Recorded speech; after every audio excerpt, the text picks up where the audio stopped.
Bien, turno de preguntas.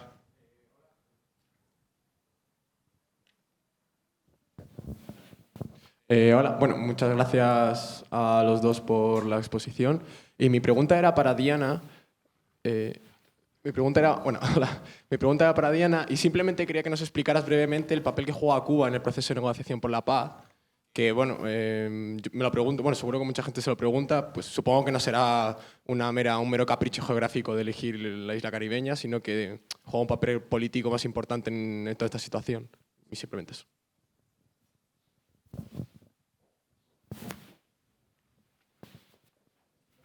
Sí, Muy bien. Bueno, he de decir que este proceso de paz no es el primero que se intenta en Colombia. Ya habían intentos anteriores. Y siempre en esos procesos de paz, pues hay países terceros garantes. Cuba siempre se ha mostrado como un país como apropiado para sentar en la mesa a países, a partes como en tanta discordia como Colombia y pues en Colombia como en Colombia, la guerrilla de las FARC y el Estado, pues enemigos históricos. Pero el primer país en donde se sentó las FARC y el gobierno no fue Cuba, fue Noruega, Oslo. En Oslo, Noruega siempre se mostró como un país y se ha mostrado como un país garante, ya posteriormente por logística de viajes y por el contexto pues cubano y esa historia que tiene de tradición en el Caribe, pues decidieron las partes tener ahí los diálogos. El ELN, que es la otra guerrilla en Colombia, la segunda guerrilla que aún permanece en el país, que es la segunda guerrilla más importante, también ha manifestado su intención de sentarse a dialogar con el gobierno y, por el contrario, en vez de Cuba, va a ser Ecuador la sede de esos diálogos. Entonces, yo sí creo que no es solo capricho, que tiene que ver con toda esa diplomacia que hay dentro de países.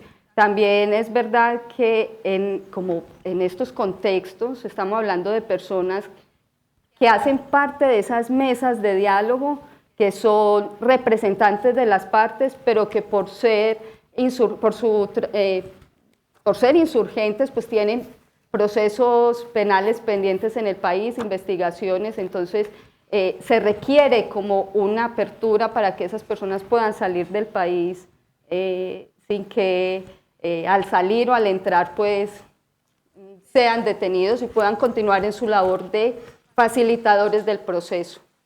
Pero claro, Cuba siempre ha jugado un papel muy importante dentro de los diálogos, de los acercamientos, dentro de partes en conflicto en Latinoamérica.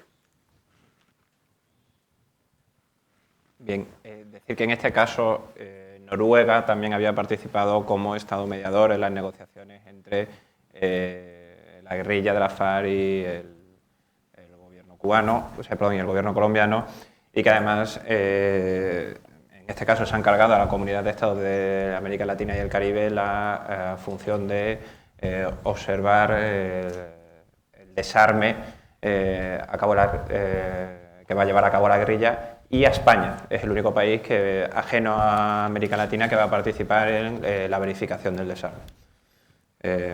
¿Alguna otra pregunta? Sí. Buenas tardes. Mi nombre es Jonathan. En primer lugar, quisiera dar la enhorabuena a los miembros de la mesa. Ha sido un coloquio, un seminario, una parte del seminario sumamente instructivo.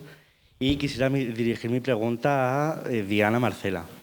Yo tuve la oportunidad, en octubre del año pasado, de asistir a su país a unos seminarios específicos sobre el conflicto colombiano, una comparación entre el problema que tenemos en Europa con la crisis de los refugiados y las fronteras, el problema que hay en la frontera de México con Estados Unidos, que en la actualidad multiplica por 10, según cifras estimadas por organizaciones internacionales, el número de personas que desaparecen, se pierden por el camino o se ven afectadas. Yo quisiera darle enhorabuena porque debo reconocer que en apenas 30 minutos ha sido capaz de transmitir conocimientos de una forma preclara, como dicen ustedes, y yo he podido ver algunas lagunas que tras de ese coloquio no alcanzaba a ver, pero bueno, tengo un par de preguntas que plantearle. La primera, usted ha hecho referencia a en el año 99 en el Plan Colombia, y cómo es una de las medidas que se incentivaron por parte de los Estados Unidos desde Washington. Tengo curiosidad.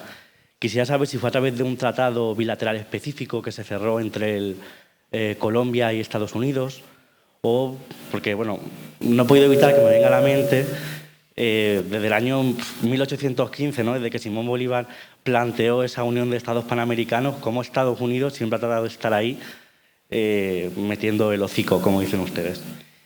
Y por otra parte, también ha hecho referencia a la crisis que está viviendo la Comisión Interamericana de Derechos Humanos y la Corte Interamericana.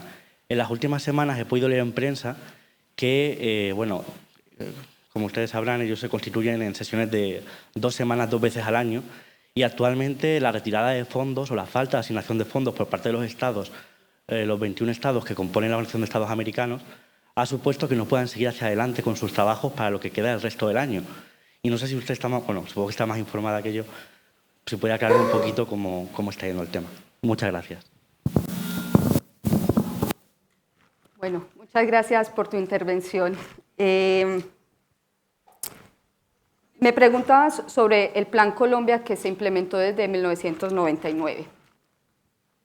Quiero responderle también a una de las compañeras que preguntaba algo esta mañana. ¿Qué se renuncia con la seguridad? ¿A qué se renuncia? A otros derechos, a muchos derechos, y el Plan de Colombia no lo demostró.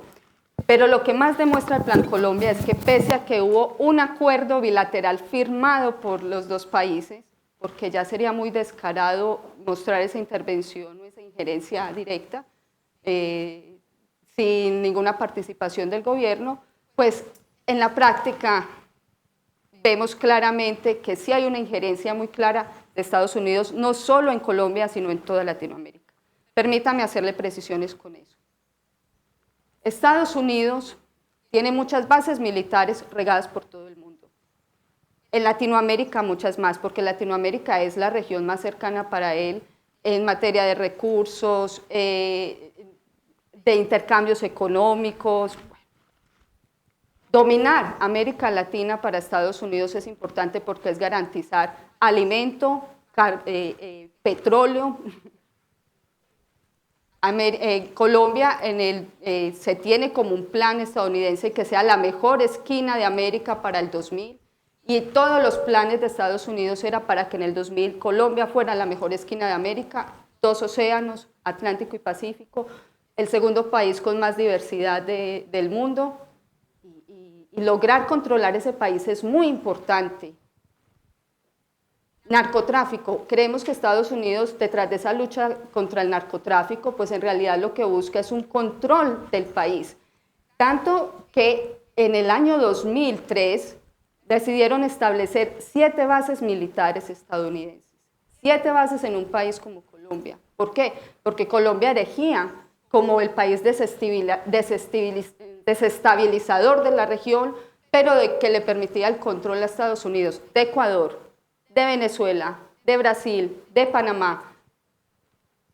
Controlar o estar con esas bases militares en Colombia permitía pues, estar pendiente de en Sudamérica cómo se estaban moviendo los gobiernos, el cambio político, que para Estados Unidos era de izquierda en ese momento. Colombia como país desestabilizador. Y el Plan Colombia pues, es solo una de las medidas que muestran cómo, pese a que se firman entre estados, son medidas dirigidas directamente desde Estados Unidos, en los que estados tan débiles tienen muy poco margen de negociación. Con respecto a la crisis de la Corte Interamericana de Derechos Humanos, a mí también me ha sorprendido la noticia hace poco. Todavía no sabemos cómo se va a solucionar. En realidad, ¿cómo funciona el sistema? Las organizaciones presentan en todo el país, todo el continente, presentan casos ante la Comisión Interamericana. La Comisión Interamericana abre sesiones, permite que se presenten los casos, se escuchan a las partes, Estado y organizaciones denunciantes, y posteriormente esos casos pasan a la Corte Interamericana, que es donde se da efectivamente la sentencia y la condena a los estados. Que la Comisión Interamericana deje de funcionar como está funcionando, disminuya su trabajo, porque no han dicho que se va a acabar, pero sí que va a disminuir. Quiere decir que si ahora hay congestión en el sistema interamericano, pues va a aumentar esa congestión. Que pocos casos van a seguir escuchándose en la Comisión Interamericana, pocas posibilidades vamos a seguir teniendo de ir a la Comisión a mostrar el panorama de cada país. Y la verdad es que en ese sistema se logra amarrar verdaderas condenas importantes a los gobiernos, casi que en Colombia, para que una víctima logre la reparación integral, pues la Corte Interamericana es el camino para ello. Vamos.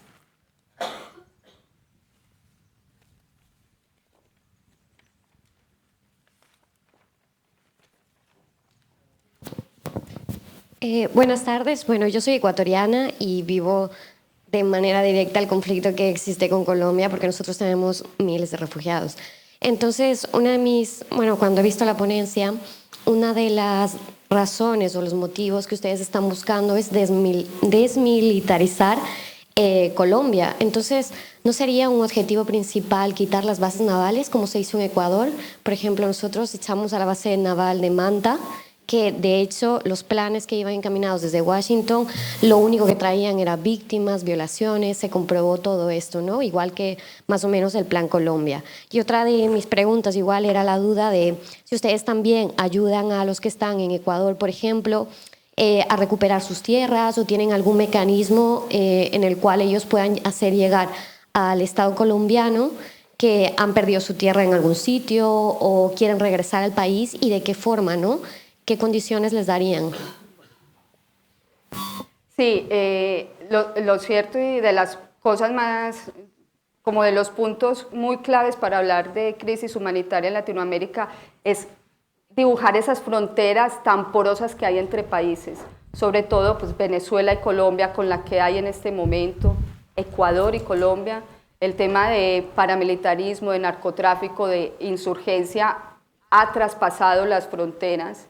Todos los países vecinos de Colombia han tenido que sufrir esa lucha contra insurgente que pues, traspasa también esas fronteras, tanto los ilegales como el Estado ha traspasado las fronteras colombianas. Los desplazados en Colombia, la oportunidad que tienen de salir del país es hacia los vecinos. Ecuador ha sido un receptor importante de personas perseguidas y desplazadas del país. Han sufrido las fumigaciones de glifosato en la frontera contra los cultivos de coca. Pero en este momento, hablar de un plan integral que permita tanto a los desplazados, a las personas que han tenido que salir del país, como a las personas que están dentro del país, pero también en situación como de refugio interno, es uno también de los puntos que tiene que resolverse en La Habana, precisamente porque es que quienes están sentados ahí, los causantes del desplazamiento, y es ahí donde las víctimas dicen, pues ustedes que lo causaron, pues háblenlo, y díganos y solucionenlo. Hay propuestas que uno dice que parecen interesantes, hablan de destinar tierras baldías para dárselas a los campesinos que aparecen registrados como desplazados. Luego están preguntando, ¿y de qué tipo de tierra se habla? Es que las personas que desplazaron era porque vivían en territorios ricos en recursos, y los desplazaron precisamente para hacerse el dominio de esos recursos. Eso no es un secreto, pueden mirarlo. Aquí hay un montón de organizaciones hablando de los impactos de las multinacionales europeas en América Latina, que esos impactos han aprovechado, en la teoría se llama terceros que se han aprovechado de ese conflicto para apropiarse de tierras. No hay un plan claro, eso es lo que están pidiendo las víctimas, es el punto más grueso y es en el que las partes más han ido torciendo, el tema de las tierras en el país. Y las garantías de retorno de las personas que están fuera del país, tampoco se habla. Y bueno, creo que te contesté. ¿Alguna otra pregunta?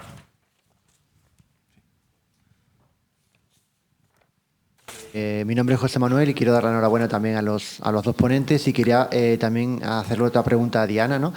Ha explicado muy bien un poco la realidad de lo que ha sido América Latina, la historia de los conflictos armados, pero en su opinión, ¿cuáles serían aquellos rasgos, ha apuntado algunos, ¿no?, como denominadores comunes de aquellos conflictos armados que se han desarrollado en América Latina durante el siglo XX?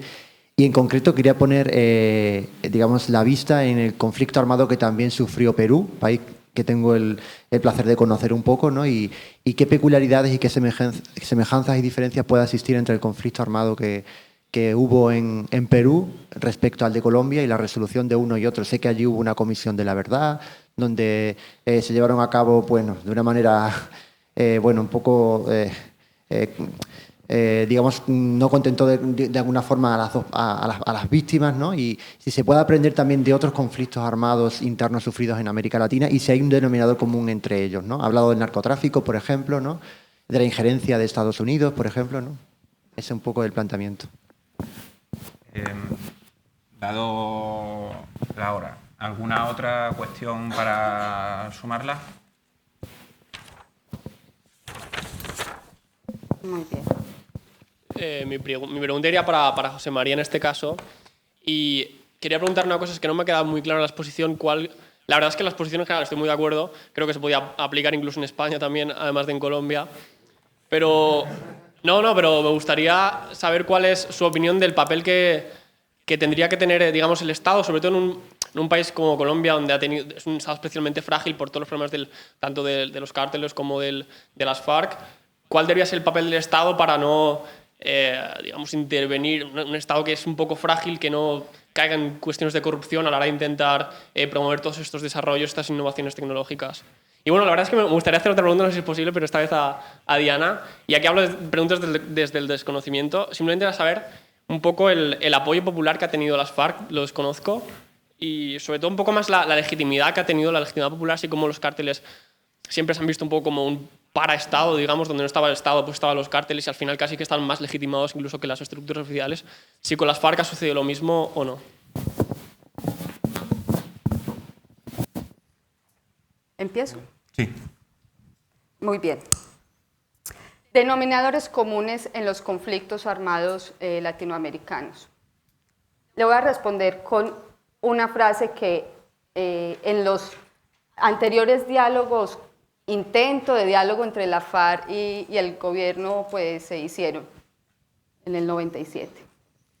El jefe de las FARC decía algo que me llamó mucho la atención, decía, éramos pocos campesinos en una región pobre donde el Estado no estaba, donde no teníamos escuelas ni hospitales, ni ejército aparecía por nuestra región.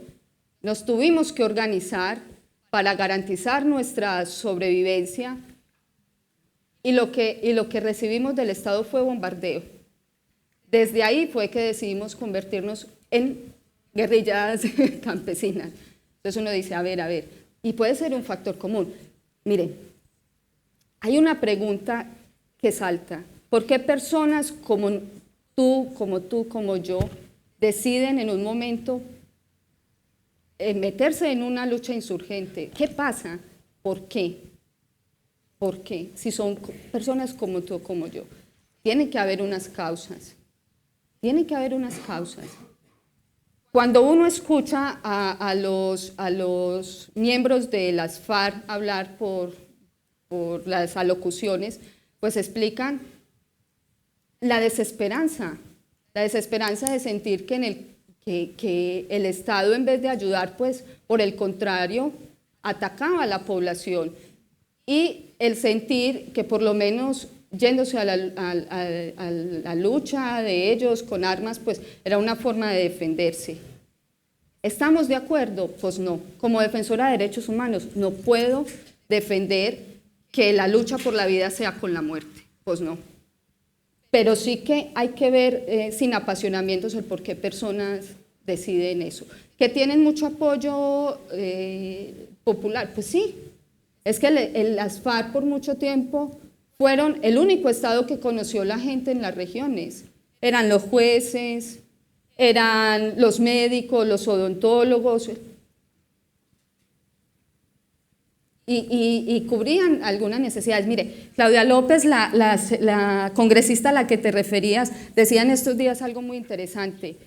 Oigan, y si las FARC se desmovilizan, entonces, ¿qué vamos a hacer con las zonas rurales? Si las FARC en muchas de esas zonas rurales son la principal empresa del país, son las que generan empleo, son las que restablecen la justicia, son las que... Entonces, ¿el Estado está dispuesto a llegar a esos lugares que tiene abandonados? Creo que ese es el punto común de todos los conflictos armados, esa desigualdad que, como nos mostrabas en las fotos, duele tanto, el por qué unos tantos y por qué otros tampoco. Colombia es un país rico, en tecnología también, tú lo sabes, en tecnología, en recursos. Entonces, ¿por qué hay gente con hambre? ¿Por qué un país productor de comida tiene que depender de comida de otros países? ¿Pero por qué?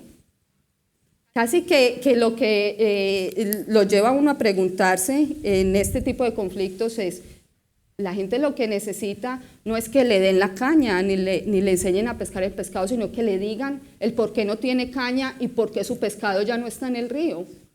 Tal vez es lo que se necesita. Estamos cansados de ayudas militares, en realidad. Estamos cansados. Creo que lo que más necesitamos es que en vez de más inversión militar a los países, en vez de pensar más en infraestructura, pues que dejen a estos países quietos, que les quiten las manos de encima para que puedan echar para adelante. Creo que me referí mal cuando hablaba del narcotráfico como un factor dentro del conflicto armado. No, el narcotráfico ha sido uno de esos terceros oportunistas dentro del conflicto armado, pero que hay que transversalizarlo en todos los análisis de Latinoamérica porque permea todas las estructuras. Es decir, las FARC se sabe que se han financiado el narcotráfico, el ejército, los paramilitares, que son las fuerzas irregulares o las fuerzas paraestatales, su gran financiación fue el narcotráfico. Es más, el peligro es que ahora no quieran dejar ese mercado de narcotráfico y sigan actuando como los grandes narcotraficantes del país. La legitimidad de las FARC, pues sí es cierto que hay hechos que cometieron las FARC que difícilmente pueden ser defendidos como políticos. El secuestro no es un delito, no es una acción política que se le permita a las fuerzas insurgentes dentro de los convenios de Ginebra. Creo que eso deslegitimó mucho.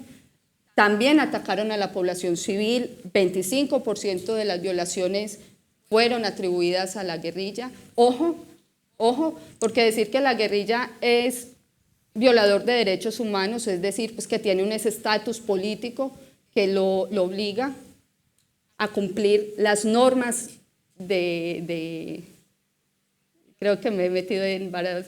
Decimos que los derechos humanos son límites al poder del Estado, ¿cierto? ¿Quiénes son los que firman los tratados de derechos humanos? Pues los estados. ¿Quiénes son los responsables del cumplimiento de los derechos humanos? Pues en los estados.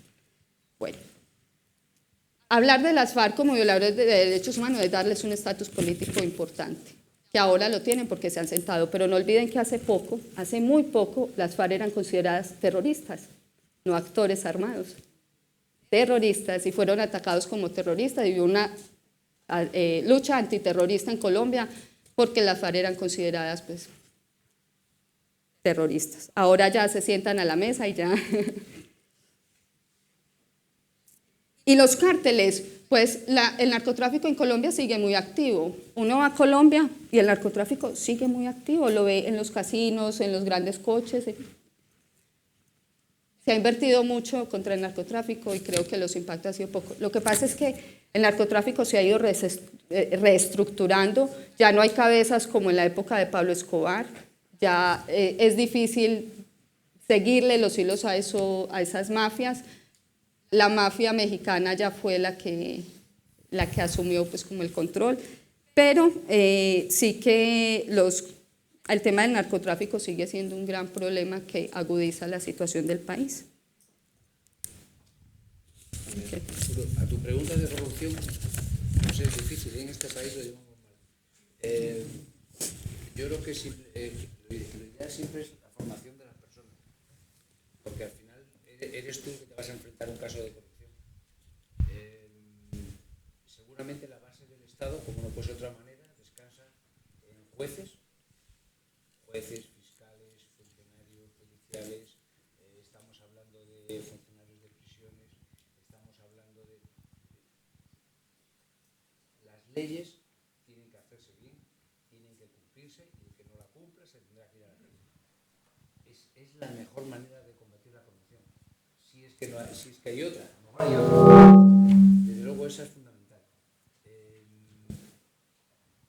Todos nos duele el alma cuando encontramos en España, es difícil porque tú nunca no tienes el nivel suficientemente profundo de las cosas, pero lees un titular de no sé qué político se llevó 2.000 millones a Andorra, está en su casa, y un señor ha robado un trozo de pizza y lo ha metido en la cárcel. Bueno, pues para la población normal es dificilísimo de entender, y la culpa no es de los periodistas, luego de alguien debe de ser. Yo estoy convencido que no es que el palo hace o soluciona el problema, pero lo que está claro es que tiene que haber una conciencia social perfectamente clara. Si tú haces una cosa mal, te vas a la cárcel. Eso está ahí, es la mejor manera de solucionar el problema de la corrupción.